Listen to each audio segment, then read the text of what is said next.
Muy buenas tardes, hermanos. Damos gracias a nuestro buen Dios. Nos preparamos para la exposición, la explicación del capítulo en Primera de Pedro, capítulo 4 que hemos leído. Continuamos estudiando esta epístola y hoy vamos a estar en el capítulo 4. Les recordamos una vez más, por favor, que recuerde su celular, verificarlo, debe estar apagado o en silencio. Usted no necesita interrupciones ni tampoco la persona que está al lado. Este capítulo debe ser colocado dentro del contexto de lo que acontece en esta carta acerca del capítulo 2.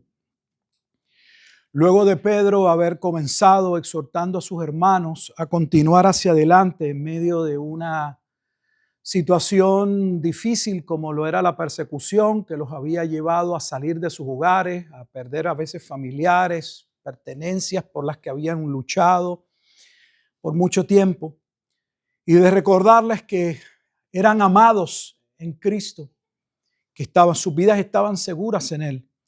Se les recuerda a qué costo obtuvieron esa gracia inmerecida, al alto costo de la vida de Jesucristo, como de un cordero que había sido ya inmolado, o sea, destinado a dicho propósito desde antes de la fundación del mundo.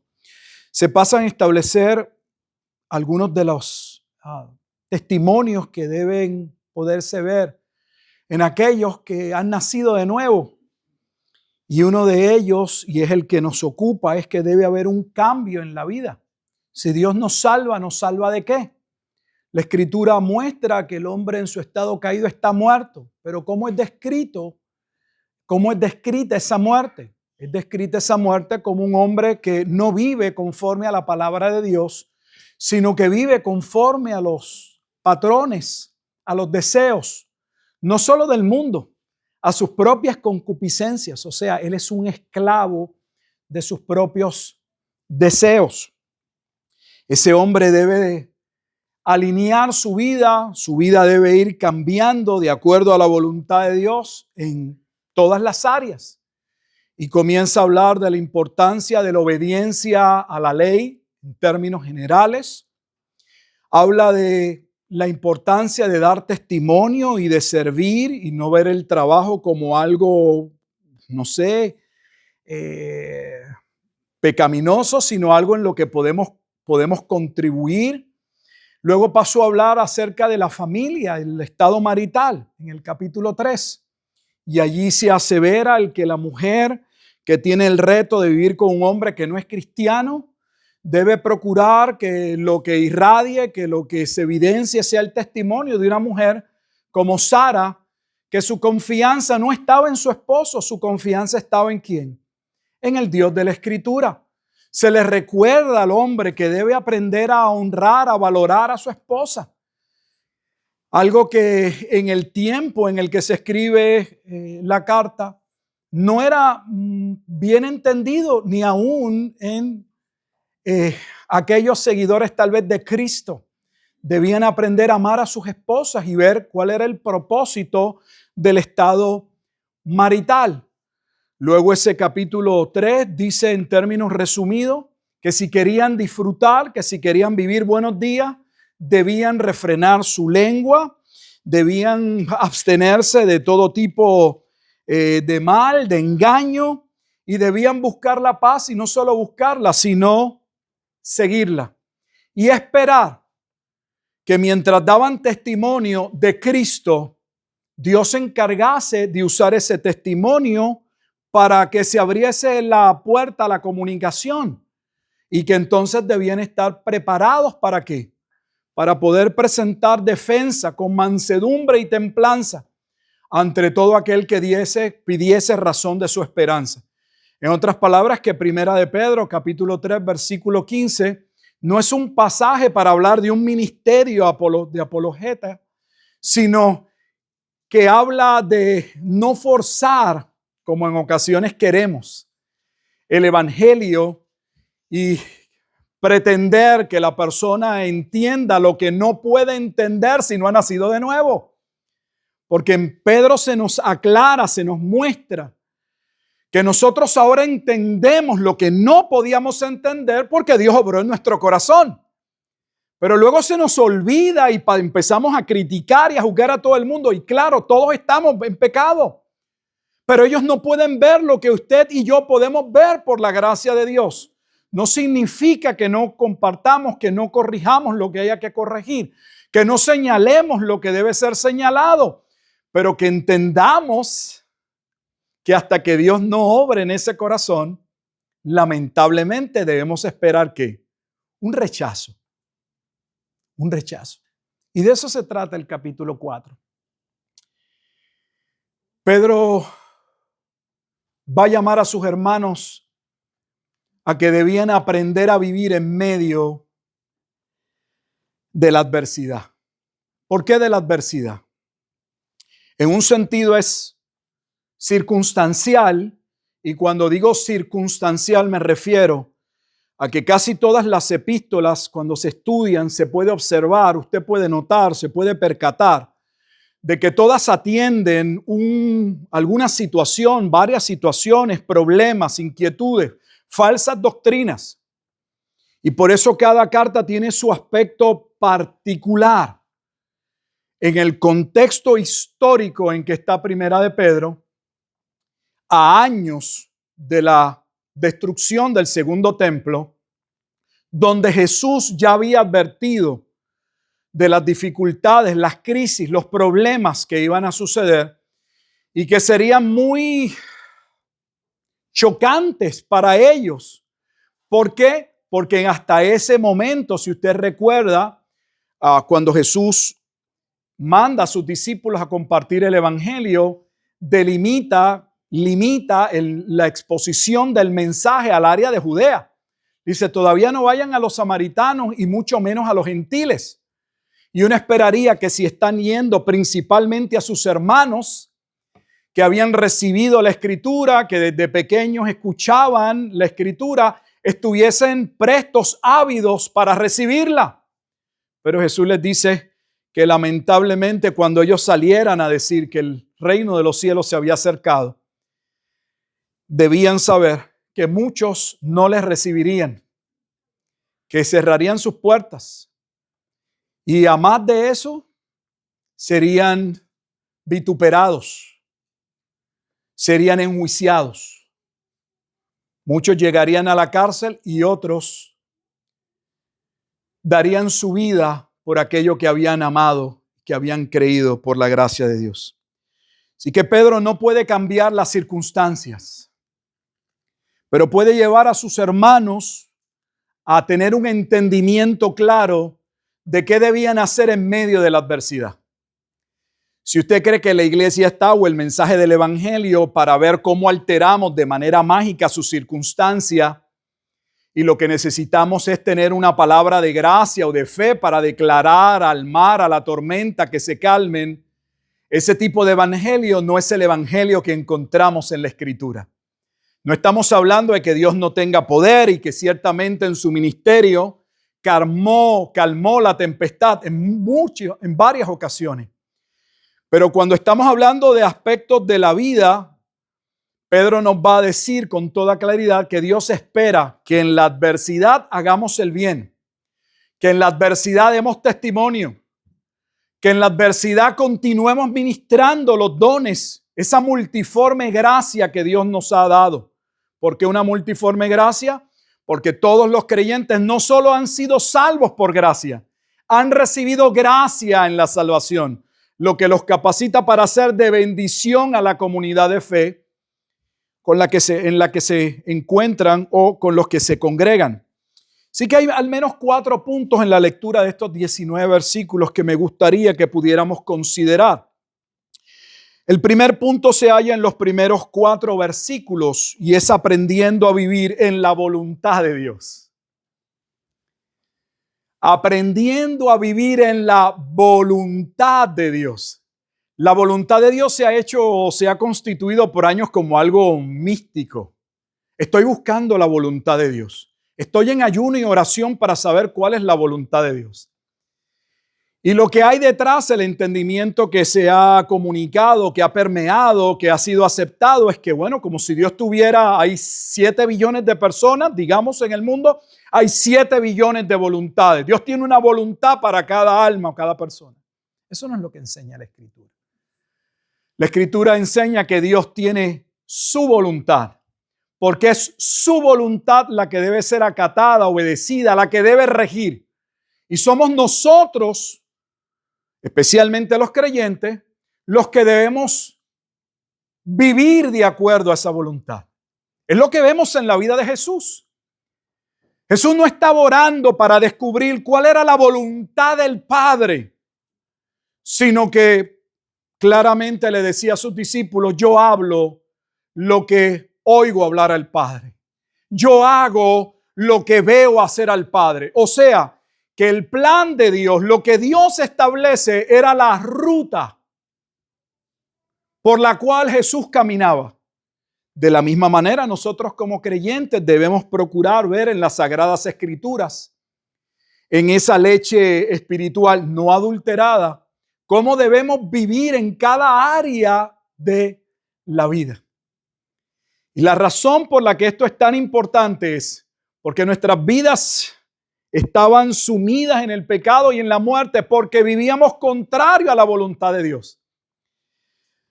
Por lo que se espera que ahora, siendo renacidos, un verdadero creyente anhele y busque vivir de acuerdo a la voluntad de Dios. Y eso es algo que debemos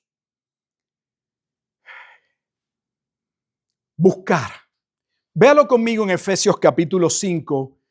Y que no es místico, es algo que requiere diligencia, que requiere que antes de tomar decisiones, oremos, nos preguntemos: ¿es esto lo que Dios quiere? ¿Es esto lo que Dios ha demandado? ¿Esta es la manera de vivir? ¿Esta es la forma en que debo glorificar a Dios? ¿Esta es la manera de dirigir mi casa? ¿Esta es la manera de ser un buen compañero de trabajo? ¿Qué dice la Escritura? Cuando Pablo, como Pedro, hablan de hacer la voluntad de Dios, colocan el peso en la diligencia del creyente a vivir en la luz. Y a vivir en la luz porque tenemos un Padre que nos sacó de las tinieblas y nos trasladó a la luz de su amado Hijo. Pero también porque la Escritura es luz, es lámpara a nuestros pies y lumbrera en nuestro camino. Antes vivíamos de acuerdo al patrón del mundo, lo que nuestra familia decía, lo que la sociedad avalaba, pero hoy no. Hoy sabemos que debemos vivir de acuerdo a lo que la Escritura establece. Y con ese énfasis o en ese tema, Pablo en Efesios capítulo 5, voy a comenzar la lectura en el versículo 6. Dice: nadie os engañe con palabras vanas, porque por estas cosas viene la ira de Dios sobre los hijos de desobediencia. No seáis pues partícipes con ellos, porque en otro tiempo, vean el mismo énfasis, en otro tiempo erais tinieblas. Si en otro tiempo erais tinieblas, claramente tanto Pedro como Pablo no presentan que ser cristiano significa el cristianismo una nueva vida, un nuevo estilo de vida. Pero el cristianismo que se vive hoy es la aceptación de una idea, de una creencia, es estar de acuerdo con algo, o al menos no tener problemas con la aceptación de algo. Pero el cristianismo no es una creencia. Es más que una creencia. Es más que un conjunto de conocimiento que adquirimos. Es una transformación de vida. Y eso falta en el cristianismo. Que se evidencie. No que voy a la iglesia, no que llevo tanto tiempo, que se vea. Que se vean los cambios en mi hablar, en mis relaciones, en mis deseos, en mis anhelos, en donde empleo el dinero, en todo se debe ver. En mi trato, aún a los animales. Hay gente que trata a los animales como animales y a veces me pregunto, ¿quién es el animal? Nos exaltamos tanto, nos orgullecemos tanto, pero vivimos como seres irracionales, destruyéndonos y destruyendo a otros. El cristianismo plantea claramente que cuando Dios entra en la vida de una persona y cambia el corazón, cambian los afectos. Si usted no ve esos cambios en su vida y son cambios paulatinos, pero paulatinos de manera gradual, se van dando. La Escritura dice que el creyente es como la luz de la aurora que va en aumento hasta que el día es ¿qué? Claro. Eso no significa que no haya momentos de pecado, que no haya momentos de tensión entre lo que sabemos que debemos hacer y lo que hacemos, que no deberíamos hacer. Debe haber un cambio. Erais tinieblas, mas ahora soy luz en el Señor. Andad de vivir. Vivan como ¿qué? Como hijos de luz. Esa es la declaración de Génesis 3:15. El mundo quedaría sumido entre los hijos de la luz y los hijos de las tinieblas. Los hijos de la simiente de la mujer que es Cristo y los hijos de la simiente de la serpiente que es Satanás. Y se debe ver una distinción. Claro, la Escritura muestra que en ocasiones en el proceso y por diferentes razones, a veces el cristiano no se evidencia tan cristiano. Por eso en la misma parábola de la cizaña, Jesús le dijo, no se pongan a sacar la cizaña, no sea que creyendo que están arrancando cizaña, vayan a estar sacando el trigo. Pero eso no es una excusa para que no procuremos vivir a la altura del llamado y de la gracia que hemos recibido, sino solo constatando que hay un crecimiento y que hay momentos en que si usted está juzgando a esa persona solo por ese momento, solo por ese acto, usted la condena. O lo condena, lo manda al infierno. Pero usted no está viendo el arrepentimiento posterior. Y nosotros los seres humanos somos así, si ese juicio con el que nos caracteriza básicamente a todos lo usáramos para nosotros, qué diferentes serían nuestras vidas. Si todo ese juicio, no, eso se sabe, eso es obvio que eso no se debía hacer, pero todo eso que es obvio y todo eso cuando nos toca, cuando tiene que ver con nuestra vida, está ausente. Para juzgar a otro, si eso se veía, claramente eso se ve que eso es pecado. Eso se sabe que no es la voluntad de Dios. Porque el fruto del Espíritu es en todo bondad, justicia y verdad. Mire lo que dice, y es un mandato, comprobando lo que es agradable al Señor. O sea que Pablo le dice a sus hermanos, si vamos a vivir como hijos de luz, debemos comprobar, debemos saber, debemos entender, debemos juzgar los aspectos de la vida si estamos alineados conforme a la Escritura. Y donde primero se tiene que ver la Escritura es en nuestra casa. Hablar de cristianismo, pero mi esposa no puede ver el cristianismo como esposo. O hablar de cristianismo, pero el esposo no puede ver el cristianismo de la esposa. Hablar de cristianismo, pero los hijos no pueden ver el cristianismo de los padres. ¿Qué cristianismo es ese? Aquí no nos engañamos. Debían aprender a vivir en la adversidad y lo primero que debían entender es que el peso estaba, la bola estaba en su cancha. Y los creyentes tienen la responsabilidad de evaluar, de discernir, de procurar entender. De hecho, la Biblia dice que cuando no sabemos, que pidamos sabiduría. Santiago habla también de la adversidad. Y le dice a sus hermanos, cuando no sepamos qué hacer, entonces pidamos sabiduría. Porque el primero que quiere darnos ese conocimiento es Dios, pero no una sabiduría mística. Porque está el cristianismo que no va a la Biblia para ver la sabiduría de Dios, sino que cree que puede atajar, que puede cortar, que puede hacer un camino más corto si hace una oración: Señor, dame sabiduría. No tengo que leer la Biblia, no tengo que estudiarla, solo hago una oración y con esta oración va a llegar del cielo y me va a llegar a mi mente qué es lo que debo hacer. Así no funciona. Así no funciona.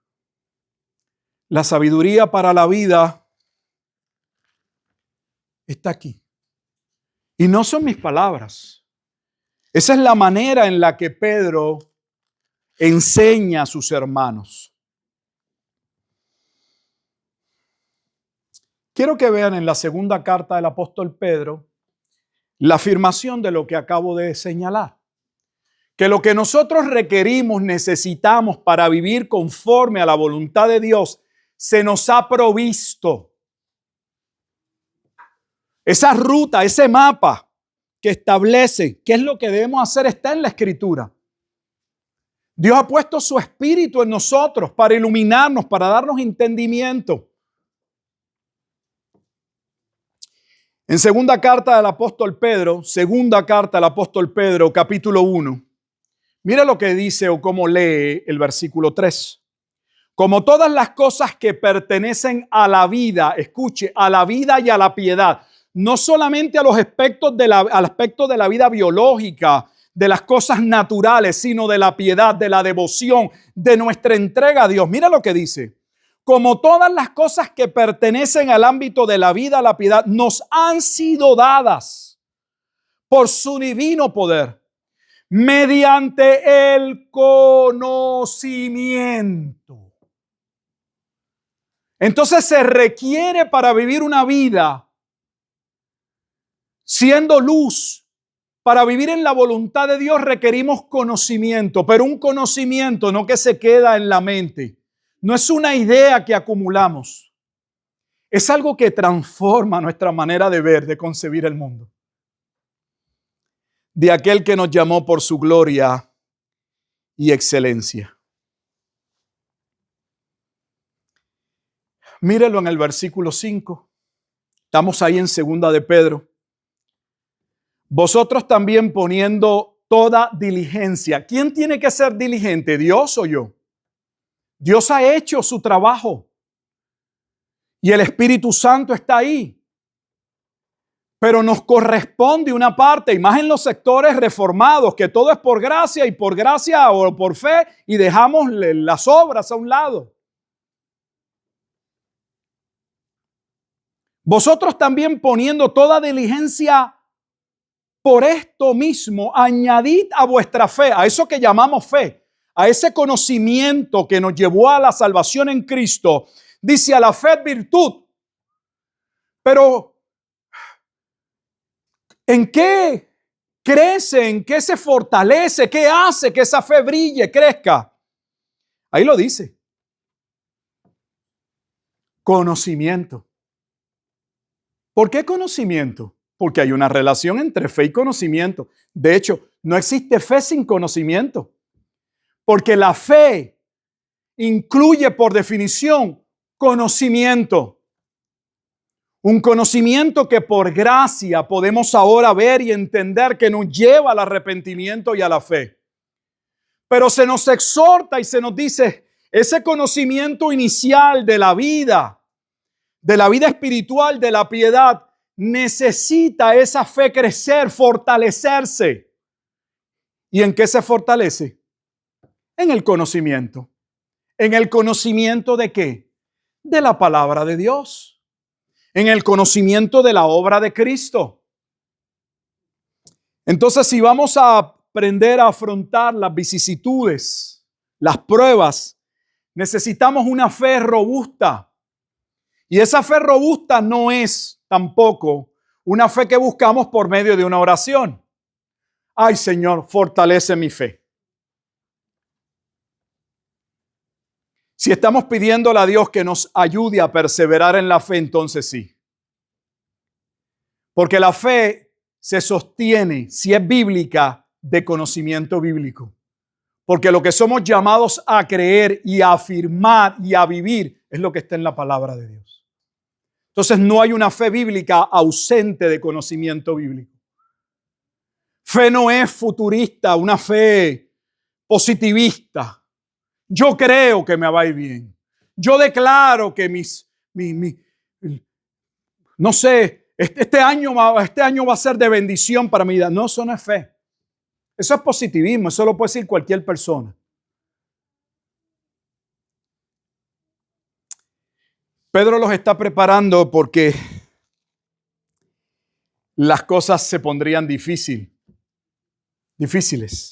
Vean que en el versículo 17 habla de un juicio que estaba por suceder.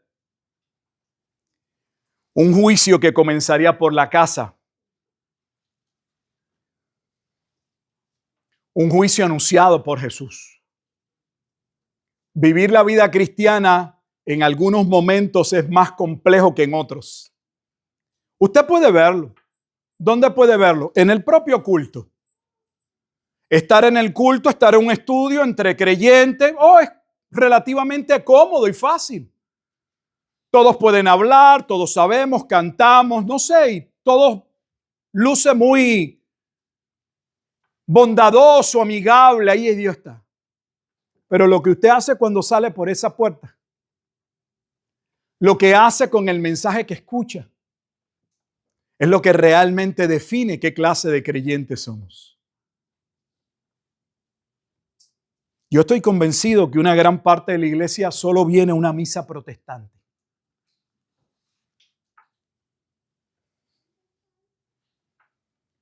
Escuchar algo porque tiene algún valor para ellos, le han dicho que es bueno y sí, son Nicodemos que pueden ver alguna virtud en lo moral, en lo ético, pero no pasa, eso no trasciende a nada. Debían aprender a vivir según la voluntad de Dios. ¿Por qué? Porque cuando no vivían conforme a la voluntad de Dios, mire cómo vivían, lo dice el versículo 3. Basta el tiempo pasado para haber hecho lo que agrada a los gentiles, al hombre común, andando en lascivia.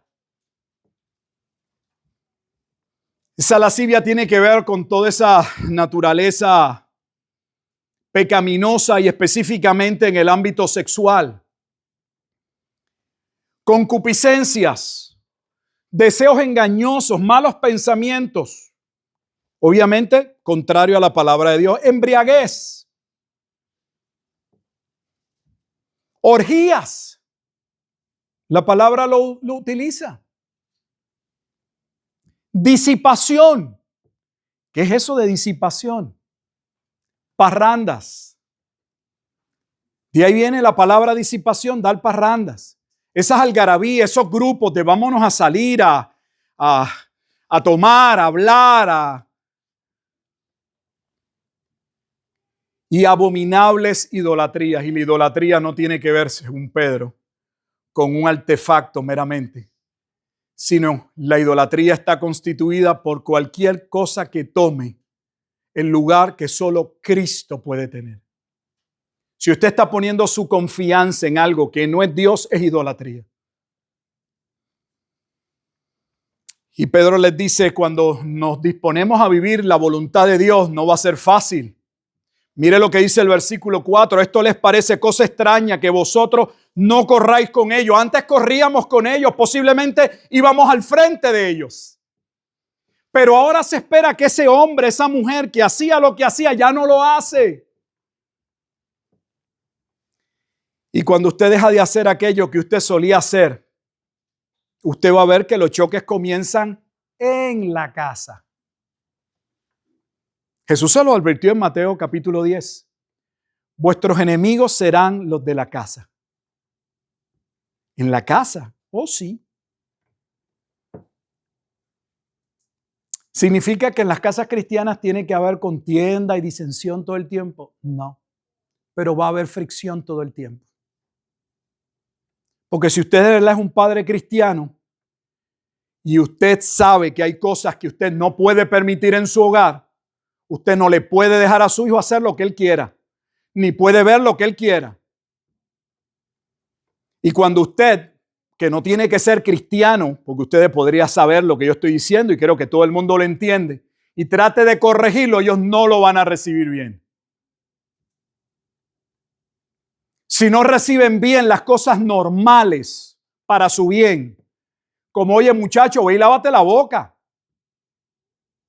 Él no entiende que le apesta la boca, que huele mal, que si se acerca a alguien y le habla lo puede desmayar, que es para su bien, tiene que ver con su higiene, con muchos aspectos. ¿Sabía usted que gran parte de los problemas de salud inician en la boca, con la higiene de la boca? Hay razones aún fisiológicas envueltas, pero él no lo ve. Él no lo puede ver. Pero a nosotros nos toca hacer nuestra función de papá y de mamá. Si usted los deja que ellos hagan lo que le da la gana, usted es la mejor mamá y el mejor papá, supuestamente. O el mejor abuelo o abuela. Tenemos los hijos y los nietos más malcriados del mundo. Y con todo respeto, no parece darnos vergüenza. Yo recuerdo que cuando uno salía, los papás de uno le advertían, vas a llegar, recuerda, debes saludar a tus abuelos. Si te miro, no esperes que te mire una segunda vez.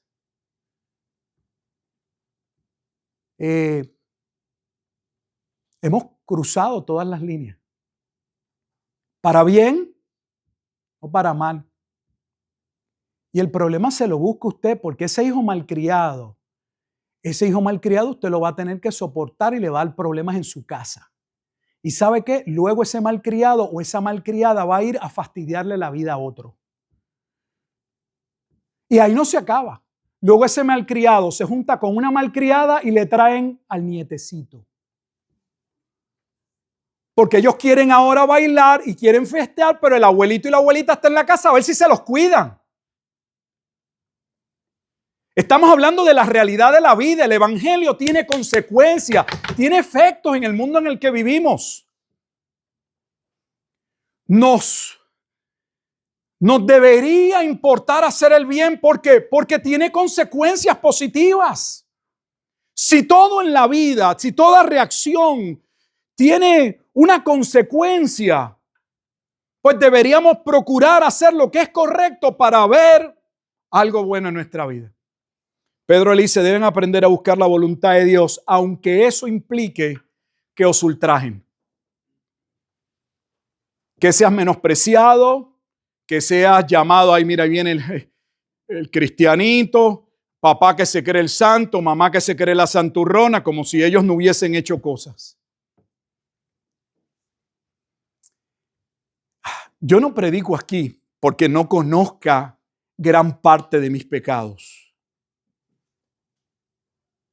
Los predicadores, por lo menos, yo no me presento como autoridad ni el ejemplo de una vida. No, yo soy un pecador que por la gracia de Dios, Dios rescató. Y lucho como usted de vivir cada día que me toque, que me quede para la gloria de Dios. Y ninguno de este lado va a dar la medida completa de la plenitud de Cristo. Pero ese es nuestro caminar, ese debe ser nuestro deseo. Y esa debe ser nuestra encomienda cada día. Segundo, versículos 5 a 6. Debían aprender a dejar el juicio a Dios. ¿Por qué el juicio a Dios? Porque esos que los ultrajan crearía en ellos que dolor, celo, contienda. Cuando usted tiene una persona que usted amándolo le odia, que usted amándolo habla mal de usted, al principio a lo mejor le duele, pero eso crea fricciones en las relaciones.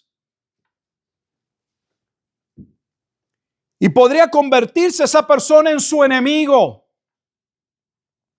Y usted creer y yo creer que esto lo resolvemos a los puños, en la carne. Pero la Biblia nos recuerda que las armas de nuestra milicia no son carnales, sino poderosas en Dios para la destrucción de fortaleza. Cuando Pablo hace lo mismo en Efesios 6, le dice a los hermanos, vístanse de la armadura de Dios. No le está hablando de una armadura física. sino de crecer, de tomar aquello que Dios les ha concedido, de comenzar a vivir esa vida y pelear de una manera diferente.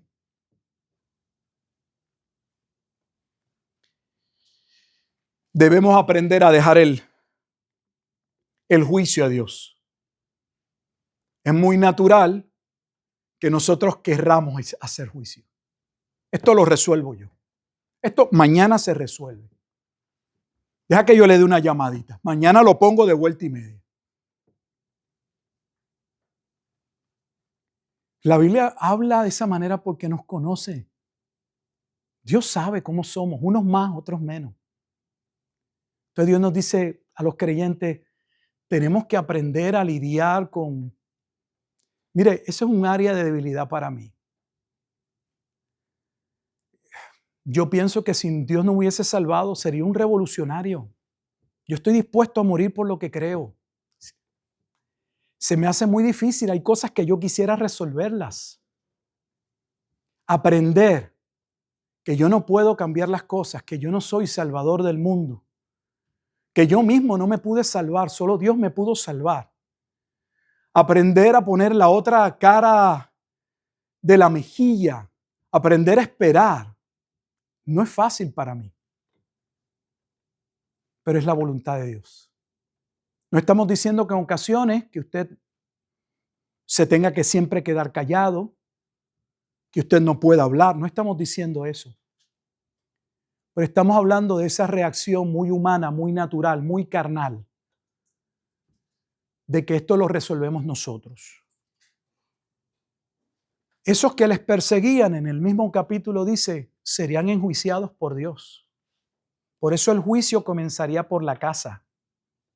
No solo porque fueron los judíos los que menospreciaron al Mesías, sino porque ellos fueron los perseguidores y hostigadores de esa persecución de nuestros hermanos en el primer siglo. No ceder a la presión. La realidad es que nadie podía quitarle los que Dios les había dado. Pedro lo ha dicho en el primer capítulo. Lo que Dios les ha concedido en Cristo es una bendición especial que trasciende.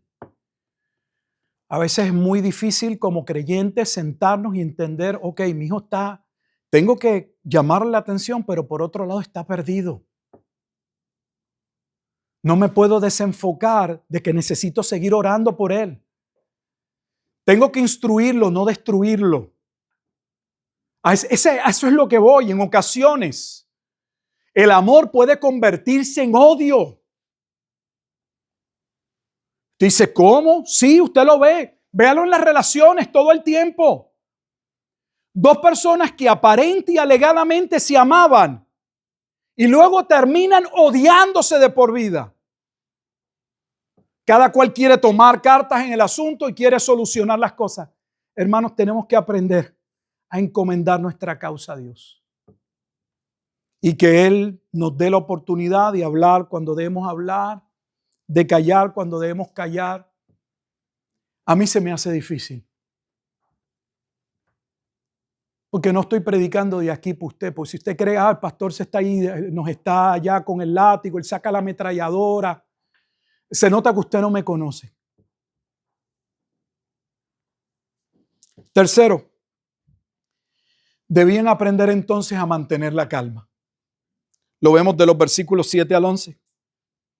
¿Y qué implicaba mantener la calma? Mantener el sosiego. No dejar que las circunstancias dominaran de tal manera que entonces reaccionemos puramente emocional, carnal, como hacíamos antes.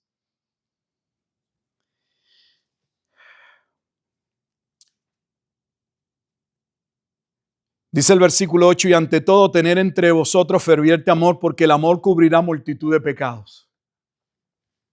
Hospedaos los unos a los otros sin murmuraciones. Amar no es una tarea sencilla. Para nosotros los seres humanos no lo es. Porque la realidad es que aunque nosotros hablemos de que el amor de Dios para nosotros en Cristo trasciende todo, en el plano humano no es así, hermano. Nosotros los humanos amamos, pero esperamos una respuesta a ese amor. Y es natural, Dios esperaba también una respuesta a su amor. Esa respuesta no se dio. Y Él decidió amarnos. Porque nosotros no le podíamos amar. A los que nos salvó, Dios decidió amarnos. Pero el amor espera, el verdadero amor da, pero espera. No da esperando a cambio. No es esa la principal razón, pero ciertamente espera. Debían aprender a amarse. Debían aprender a cubrir necesidades entre ellos. Eso de hospedadores que en aquel tiempo muchos de ellos podía venir un hermano solo, una persona y no tenía hogar. Pero tenía una familia en Cristo. Qué triste que en muchas ocasiones, piénselo por el momento, si a usted le pasara algo, puede pensar en algún hermano, alguna familia que le podría echar la mano. Qué triste que en ocasiones todavía uno tenga que recurrir a un familiar. Porque ese familiar, a pesar de que haya una separación por la distancia, por lo que sea, se entiende que somos familia y nos debemos echar la mano en algún momento. Pero a veces eso en los cristianos ni se ve, ni se evidencia. Debería ser mucho más fuerte. Sobre todo cada uno según el don que ha recibido, ministrelo a otros. Porque estamos aquí, parte, si Dios nos salvó por gracia, pero también ha puesto gracia para nosotros ser de bendición a la vida de otros. Ese hombre egocentrista que solo está buscando, que solo está viendo qué provecho saca, en qué puedo me beneficiar, tiene que cambiar. Tiene que cambiar. ¿En qué puedo contribuir? ¿En qué puedo servir? Hermano, todos tenemos áreas en las que podemos ser de bendición a otros. Y en cosas que usted a lo mejor ni se lo imagina. Que no todo tiene que ver con una predicación, una exposición.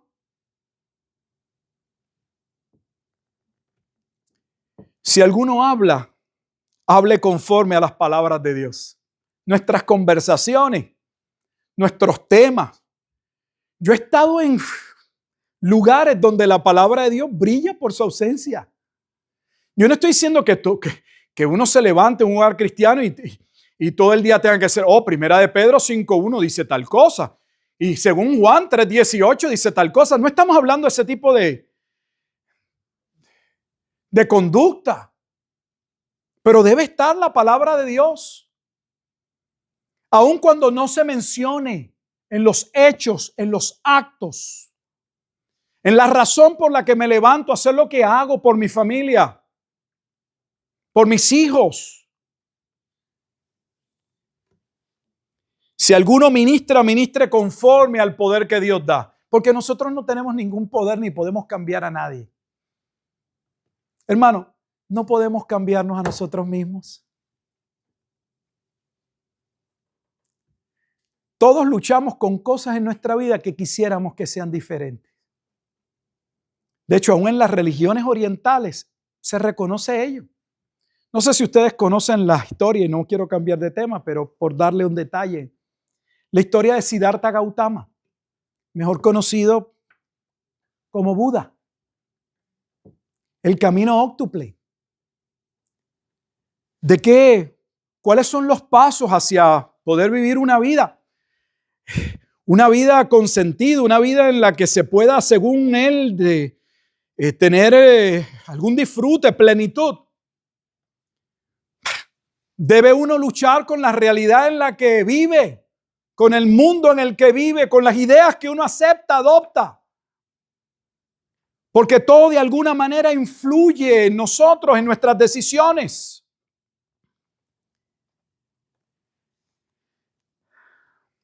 Debían aprender a tener calma. Y aprender a tener calma a seres humanos que tenemos la tendencia a ser desesperados. Mírenlo en Abraham. Dios le da una promesa y le dice, te voy a dar un hijo.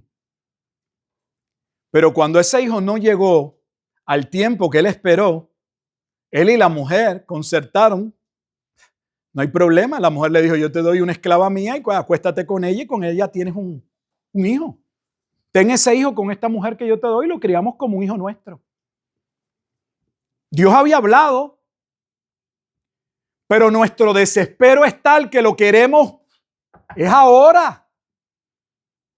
No es mañana.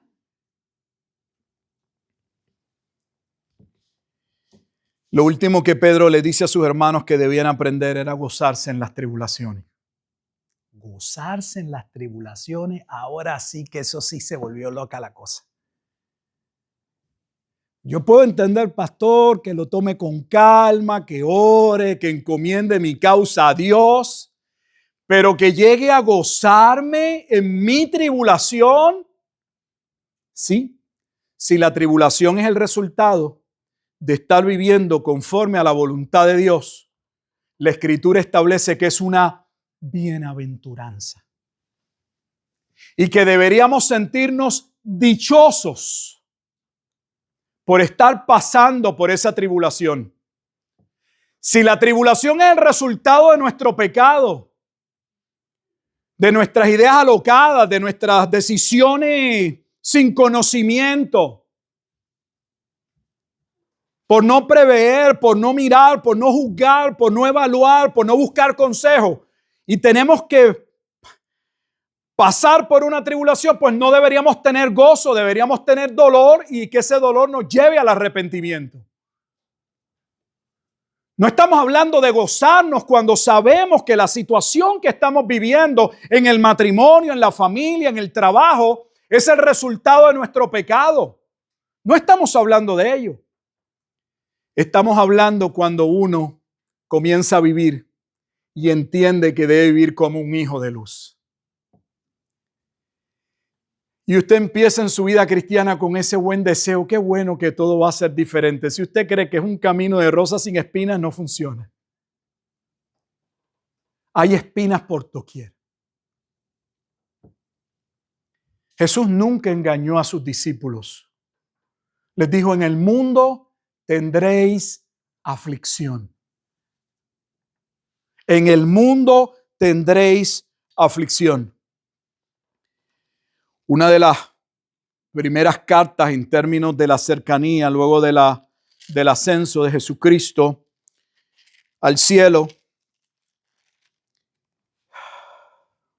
Miren lo que Pablo le dice a sus hermanos, que de hecho están pasando en ese momento dado también por situaciones. Ese primer siglo hasta el año 70, no es que después, pero esos primeros años fueron años difíciles para los cristianos. En 1 Tesalonicenses capítulo 3, versículo 3 dice, escuche, a fin de que nadie se inquiete por estas tribulaciones. Mire lo que le dice, nadie debería estar inquietado por las tribulaciones. Le está hablando a cristianos, no le está hablando a inconversos. Le dice, no, nadie debería estar inquietado, sorprenderse por estar viviendo situaciones difíciles. Pero nadie quiere vivir una vida difícil. Yo lo entiendo. Quisiéramos un cristianismo donde oremos y Dios cambie nuestra realidad. Donde le digamos mañana al viento, detente. Si esa es la fe que usted ha creído, esa fe escoja.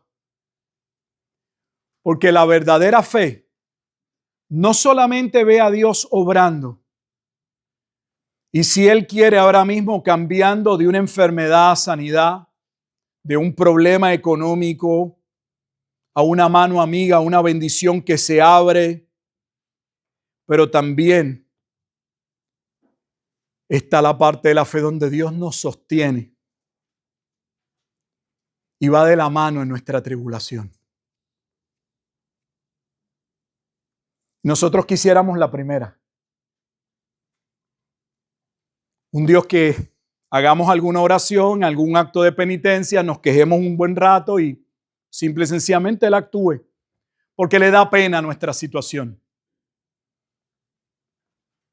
A nosotros no nos da pena cuando pecamos, pero Él le da pena nuestra situación. La fe bíblica trasciende. No solamente cree que Dios es poderoso para cambiar cualquier adversidad al momento, también entiende que Dios es poderoso y que tiene planes para pasarnos por la adversidad.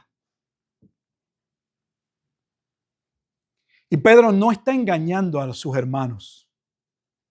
No les está vendiendo su mejor vida ahora. No les está diciendo que si ellos cambian de pensamiento, su realidad va a cambiar. No les está diciendo, esta es la realidad, no hay otra. Pero en medio de la dificultad, en medio de la adversidad, podemos levantarnos. Podemos darle gracias a Dios. Podemos tener contentamiento. Podemos ser de bendición a otras personas. Se puede en medio de la adversidad. La piedra no tiene que ser de tropiezo. ¿Por qué no nos paramos en la piedra para testificar de Cristo? Siempre hablamos de la piedra como el obstáculo. Pero Pedro les presenta a sus hermanos una idea totalmente, diametralmente opuesta. La piedra puede ser un medio de bendición. Un medio de testificarle al esposo, a la esposa. Un medio de que se abra una puerta para testificar a Cristo a otros. Un medio para que otros puedan ver la luz de lo que Dios ha hecho en nuestra vida. ¿Cómo lo verían si todo está bien? La realidad es que usted muestra quién usted y yo también. Cuando las cosas no salen bien, cuando las cosas están malas, es cuando se nota realmente quién es usted. Porque mientras todo está bien, todos estamos. Oh, grande es el Señor. Y paz en la tormenta. Pero cuando llega la tormenta, usted ve que ese corito no aparece por ningún lado. Esa es la realidad. Esa es la realidad. Y Pedro les está diciendo, hermanos, debemos sobreponernos a la adversidad. Solo es posible en Cristo. Necesitamos, número uno, vivir de acuerdo a su voluntad, que significa dejar de hacer aquello que hacíamos antes, aquello que desagrada a Dios, aquello que nos conducía a una vida licenciosa, pecaminosa. Segundo, debemos aprender a encomendar nuestra causa a Dios, a dejar el juicio a Dios. Que sea Dios quien actúe por nosotros. Que sea Dios quien, cuando nos está persiguiendo Faraón, abra el mar. Que Él actúe y no nosotros. Cuando Él actúa, entonces podemos poner la vara. Cuando Él no actúa, usamos la vara para darle a alguien.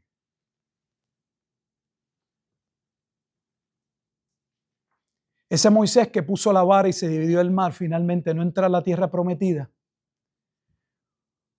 Porque le dio 2 cantazos a la piedra cuando se le dijo que le hablara. Y yo temo que esos 2 cantazos se lo hubiese querido dar al pueblo. Para hacernos entender. Debemos aprender a mantener la calma. Y la calma solo podemos mantenerla cuando sabemos que Dios está en control de todas las cosas. Una cosa es decirlo y otra cosa es vivirlo, yo lo entiendo. Mire, hermano, si solo tuviéramos en mente, no importa la situación, no importa la gravedad de lo que usted pueda presentar, pastor, que usted no conoce, es que yo no lo tengo que conocer. Si solo pudiéramos creer realmente que si Dios nos dio lo más grande en Cristo y luego la Escritura dice, ¿cómo no nos dará las demás cosas? Entonces Dios ha hecho provisión, la provisión más grande la hizo en Cristo para salvarnos, pero no se limitó a ello. Yo no sé el mañana, yo no sé lo que tenga que enfrentar mañana, pero una cosa sí sé, que antes del mañana ya Dios ha hecho provisión para mí.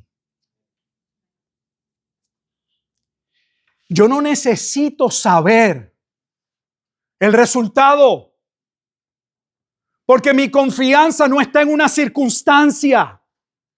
Yo necesito saber que ese Dios que me amó, que me salvó, me dijo, yo voy a estar contigo todos los días hasta el fin del mundo. Ese que yo dije que no lo abandonaría como Pedro, porque yo me puedo ver en Pedro, no actúa como Pedro. Pedro en la adversidad se le fue la bravura.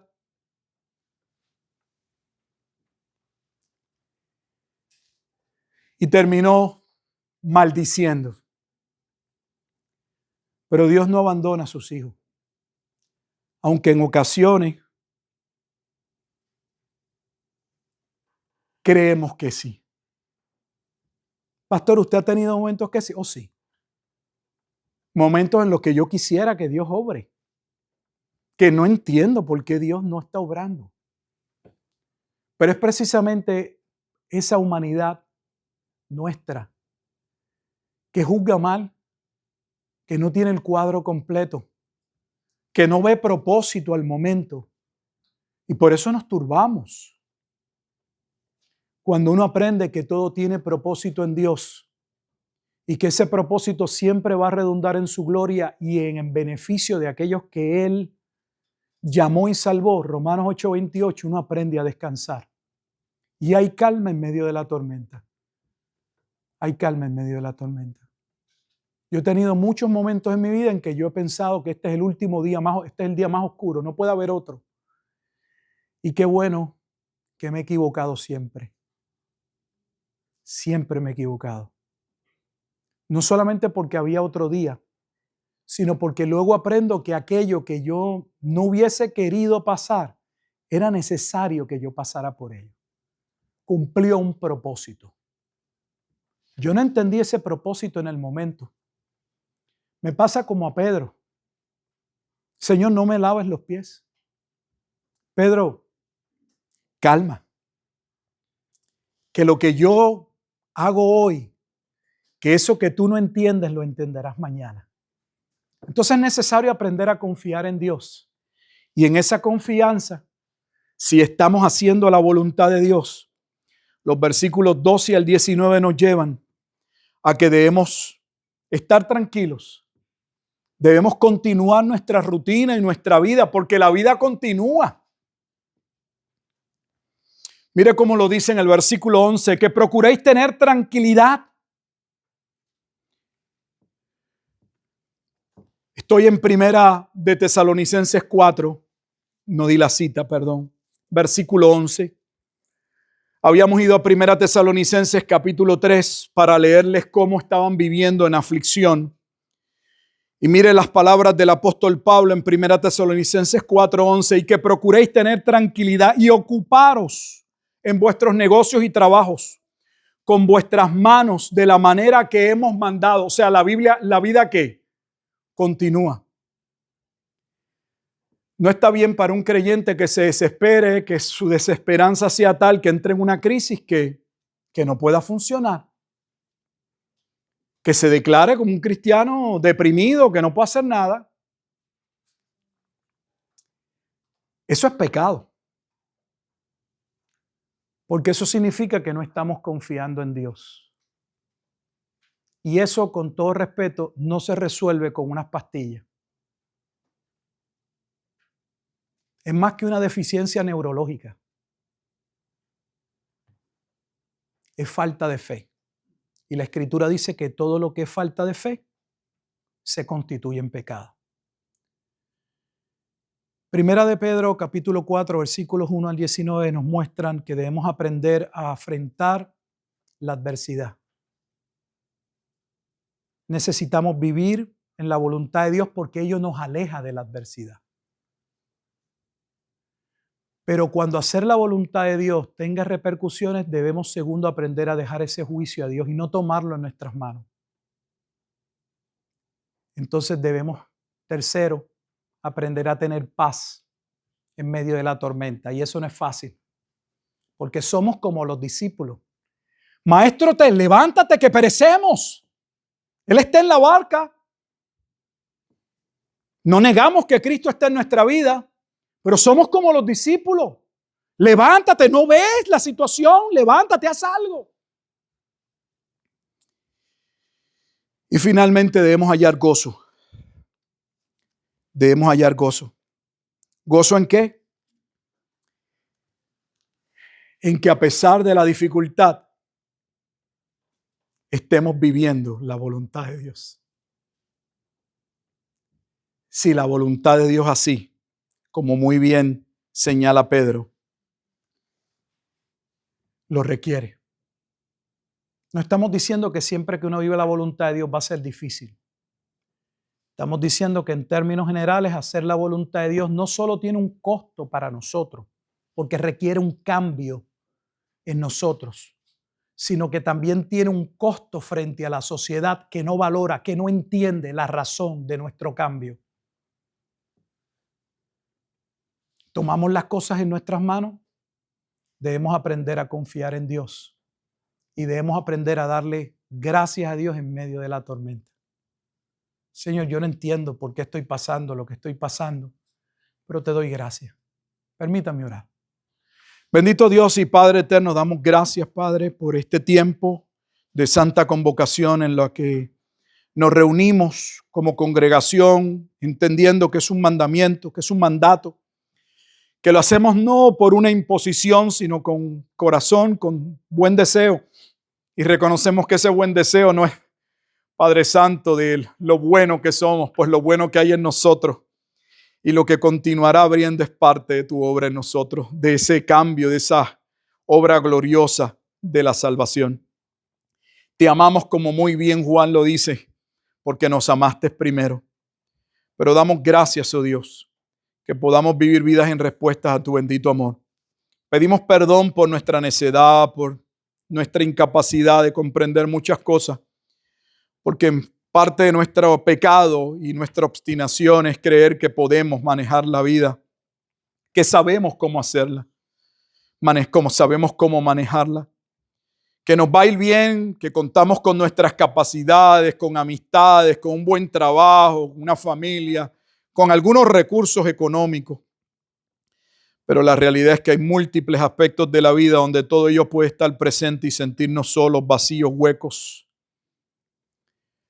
Te damos gracias, oh buen Dios, porque ya no somos lo que éramos. Y aunque todavía no somos lo que hemos de ser,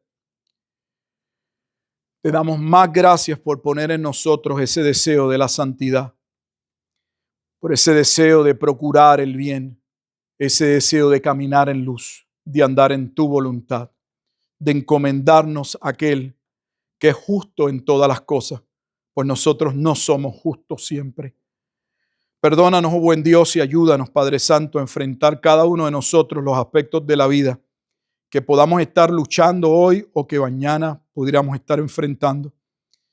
Y que lo hagamos desde una perspectiva cristiana, desde hombres y mujeres que han sido levantados de la muerte a la vida, que cuentan no con un recurso, cuentan con el Dios del cielo y de la tierra, con el soberano. Te damos gracias, Dios. Bendice a tu pueblo y prepáranos para poder tomar del pan y de la copa, que representan el más grande amor, el amor de aquel que dio su vida por pecadores. En Cristo Jesús oramos. Amén y amén.